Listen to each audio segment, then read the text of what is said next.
Aujourd'hui, c'est une halte dans le Tarn que nous vous proposons.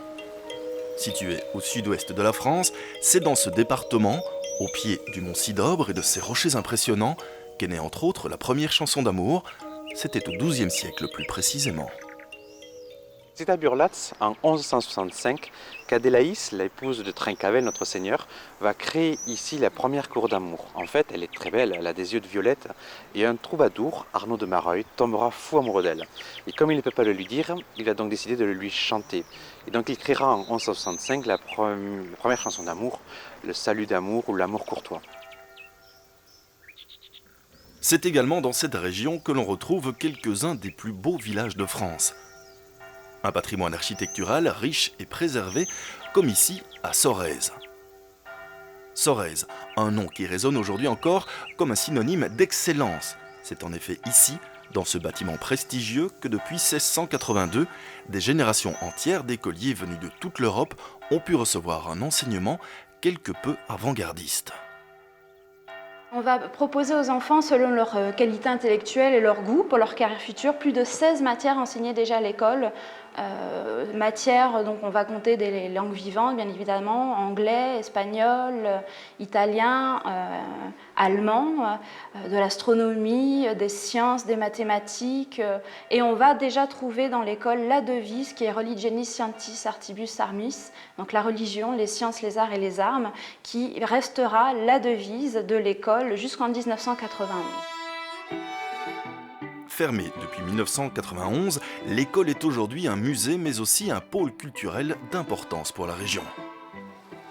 En remontant vers le nord, sur les rives de l'Agout, nous arrivons ensuite à Castres. Alors que l'horloge du clocher sonne les 12 coups de midi, Jean-Pierre Carme, lui, s'installe au sommet de la tour pour nous faire partager depuis 40 ans une passion que l'on croyait réservée aux régions du Nord.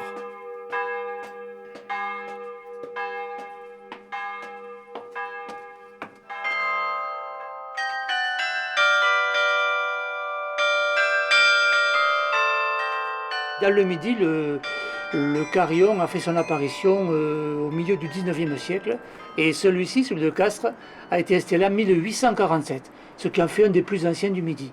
Mais dans le Midi toulousain, ici, il y a une multitude de petits carillons qui sont dus à un fondeur local, un fondeur de Toulouse, Louison. Est-ce qu'il y a une tradition musicale également pour le carillon dans le sud ? Oui, maintenant il y a une tradition, puisque depuis plus de 130 ans, 140 ans même que ce carillon existe, il s'est formé une tradition dont la plus significative est le nadalet. Le nadalet qui consiste en des sonneries de cloches et des concerts que l'on donne au moment de Noël.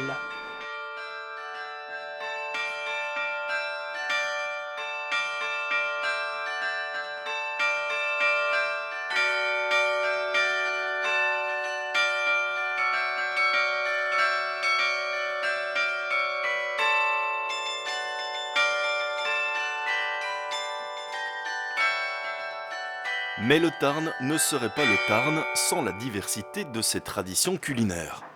Un exemple chez les Démiers, biscuitiers depuis 5 générations. Dans cet atelier situé non loin de Castres, on fabrique toujours les janots et les échaudés de manière traditionnelle et artisanale, cuits 2 fois, d'où le terme biscuit. C'est un biscuit où l'époque ils avaient ramené des épices.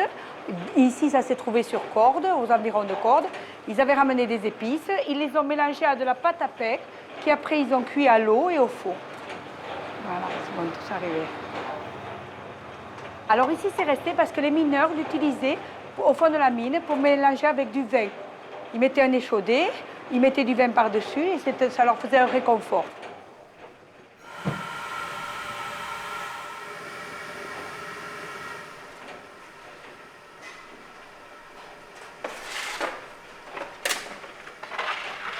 Alors ici on se trouve avec un four spécialement conçu pour les biscuits. Non, c'est un four de boulanger. C'est un four de boulanger ordinaire, un vieux four de boulanger. C'est une pâte à pain avec de l'anis. Et les échaudés ne sont pas sucrés et les petits janots ou les charlots sont sucrés.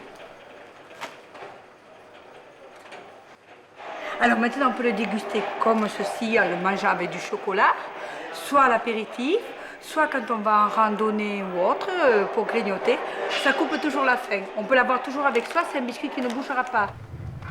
Véronique l'évoquait, le Tarn fut durant de nombreuses années une terre de mines et de mineurs. Les premières traces d'exploitation remontent en effet au Moyen-Âge pour s'arrêter définitivement en 1997. Les mineurs descendaient moins profondément que dans le nord de la France et dans l'Est, vu que les puits descendaient aux alentours de 300-350 mètres. On est au fond, on se sent enfermé, on se sent oppressé. Ici, nous ne ressentons pas la chaleur alors qu'ils ressentaient énormément la chaleur. Il y a des conditions extrêmes d'exploitation. Vous ne voyez pas le jour de toute votre journée de travail. Donc, c'est quand même des conditions particulières. Et puis le bruit, les odeurs, donc la chaleur, la poussière de charbon également. Voilà, avec l'exploitation des machines, cela n'a rien arrangé, donc c'était vraiment des conditions très particulières. Cette mine de Cagnac-les-Mines est aujourd'hui ouverte au public par la volonté de 6 anciens mineurs qui, des années durant, se sont battus pour préserver ce patrimoine et en faire un musée. Ici, la salle des machines servait à faire descendre les mineurs au fond. Donc, elle était toujours attenante à un puits. Donc, un puits, c'est un cylindre vertical qui sert à faire descendre les cages au fond. Dans une mine, il y a forcément des gens qui travaillent en surface et des gens qui travaillent au fond. C'est un travail complémentaire. On parle souvent de mineurs de fond, mais il existait aussi des mineurs de jour. Et vous voyez qu'il y avait différentes manettes, qu'il y a différents repères visuels qui lui permettaient en fait de savoir à quelle profondeur se situait la cage. C'était un travail qui demandait beaucoup d'attention et beaucoup d'habileté. Retour en surface, retour sur l'une de ces collines qui font la variété des paysages du Tarn. C'est ici, à Sainte-Croix, que s'est installé Jean-Marc Ballaran pour y produire l'un des meilleurs gaillacs de toute l'appellation. On a retrouvé la typicité des cépages parce qu'on a une histoire viticole qui est riche et qui est ancienne, mais on avait un peu perdu cette histoire-là. La multiplicité des cépages, la multiplicité des terroirs et les approches de chaque vigneron qui sont sensiblement différentes, ça va produire une palette de vins qui va être très très large. On parle des 7 cépages et des 7 vins. Donc on produit à Gaillac des vins blancs secs, des vins blancs doux, des effervescents, des rouges, des rosés. Donc il y a aussi une variété de production qui est importante. Et c'est vrai que cette richesse est assez exceptionnelle en France, quoi. Il y a peu de vignobles qui aient cette richesse-là. Une diversité qui se mariera parfaitement avec la cuisine régionale. Une cuisine simple, mais sublimée parfois par de jeunes chefs comme Pierre Lapère de la table du sommelier. Un chef dont le maître mot est la qualité du produit avant tout. Moins connue peut-être que la tradition minière, mais bel et bien présente dans la région, la production de verre artisanal se découvre aujourd'hui encore dans les ateliers ou salles d'exposition du musée du verre de Carmaux. Four de fusion qui est derrière en forme d'œuf, lui il est à 1160 degrés, 24 heures sur 24, 7 jours sur 7. Et celui-là, il est à 1400 dans l'idéal. 1300, ça dépend ce qu'on va faire en fin de compte. Si on fait quelque chose de massif, on va plutôt préférer un four bien chaud. Si on fait quelque chose d'assez fin, un four à 1200 degrés c'est suffisant. Aujourd'hui implanté dans une ancienne industrie verrière, le musée se veut garant d'une histoire locale, mais aussi et surtout ouvert à l'art contemporain. La tradition verrière remonte au XVe siècle, avec la tradition notamment des gentilshommes verriers, donc qui étaient les seuls nobles. C'était le seul métier que les nobles pouvaient exercer sans déroger.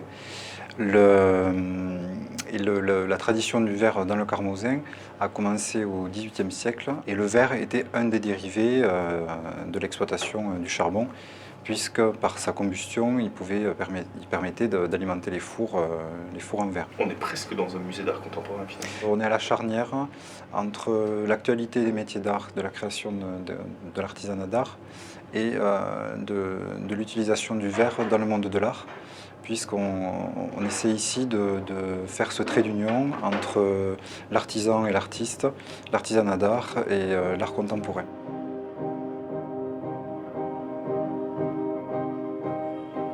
Dernière halte déjà de cet itinéris, dans celle qui fut inscrite au patrimoine mondial de l'UNESCO en 2010, à savoir Albi. Reconnue pour un ensemble bâti remarquablement préservé, la cité épiscopale se structure autour de la cathédrale et du palais de la Berbie, véritable forteresse érigée au XIIIe siècle. C'est justement en poussant les portes de ce palais que l'on découvre les œuvres d'un des enfants du pays les plus célèbres, Toulouse-Lautrec, un homme et un peintre gourmands de tous les aspects de la vie, allant du vin à la bonne chère. La collection Toulouse-Lautrec du musée d'Albi, c'est la plus importante collection au monde consacrée à cet artiste. Si on doit parler en nombre, évidemment, on peut vous dire qu'il y a 1000 numéros d'inventaire, ce qui ne signifie pas nécessairement 1000 œuvres, parce qu'un petit carnet d'enfance, parce qu'une étude préparatoire ou un dessin d'académie, c'est un numéro d'inventaire. Ce qu'il faut retenir, c'est que c'est vraiment la plus importante collection. C'est une collection qui chronologiquement est complète, qui thématiquement est complète. Tous les sujets qui ont intéressé Lautrec sont représentés, et puis qui, techniquement parlant également, montre tous les supports ou tous les moyens d'expression qu'il a utilisés. Alors c'est la peinture, c'est l'huile sur carton, ce sont des pastels, c'est la lithographie bien évidemment, c'est un grand maître de la lithographie, et c'est l'affiche, et nous conservons les 31 affiches créées par Henri de Toulouse-Lautrec. Je crois que travailler sur l'œuvre d'un artiste aussi important, c'est sans cesse retrouver un élément supplémentaire. Probablement aussi que ce qui touche, je dirais, le spectateur aujourd'hui et l'historienne de l'art que je suis, c'est à la fois la force technique, la force plastique d'inventivité d'Henri de Toulouse-Lautrec, mais c'est aussi ce regard sur l'humain, cette analyse sans complaisance de ces modèles, mais en même temps cette lucidité et cette attache véritablement à la nature humaine que l'on ressent dans son œuvre.